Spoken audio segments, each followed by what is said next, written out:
హల్లెలూయా. దేవుని నామంలో జీసస్ స్వస్థ ప్రార్థన మందిరం తరపున అందరికీ శుభాలు వందనాలమ్మా. ఈ దినం దేవుడు మనకు దయచేస్తున్న దిన వాగ్దానము ఏమై ఉన్నదో చూసుకుందాము. 30వ కీర్తన 11వ వచనం చూసుకున్నట్లయితే 30వ కీర్తన 11వ వచనం చూసుకున్నట్లయితే దావీదు రచించిన ఈ కీర్తనలో దావీదు భక్తుడు అంటున్నారు, నా అంగలార్పును నీవు నాట్యముగా మార్చి ఉన్నావు. హల్లెలూయా.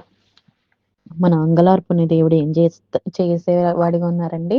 ఎటు రీతిగా మార్చేవాడిగా ఉన్నారు?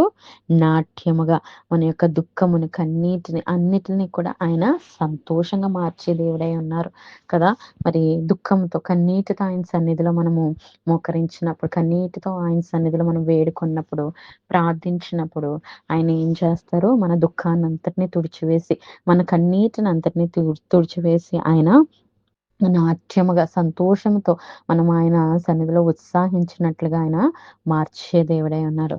కాబట్టి ఏ దుఃఖమైనా, ఏ కన్నీరైనా మనుషుల దగ్గర కాదు కానీ, ఇంకెక్కడా కాదు కానీ, దేవుని పాదాల దగ్గర చేరి మనం కార్చినప్పుడు ఆ దుఃఖానికి ప్రతిగా దేవుడు నాట్యంగా మార్చి మన జీవితాల్లో సంతోష వస్త్రము ధరింపజేసే దేవుడై ఉన్నాడు. కాబట్టి మన దేవుని దగ్గర మనము మన దుఃఖాన్ని, కన్నీటిని అంతటిని ఆయన దగ్గరే మనం కార్చి మనం తిరిగి దానికి బదులుగా సంతోషం అనే పంటని కోసుకునే వారిగా ఉండాలని కొద్ది మాటలు దేవుడు దీవించును గాక.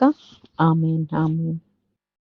ప్రభువు నామంలో ఈ వీడియో వీక్షించిన ప్రతి ఒక్కరికి జీసస్ స్వస్థత ప్రార్థనా మందిరం వారి ప్రత్యేక వందనాలు తెలియజేసుకుంటున్నాము.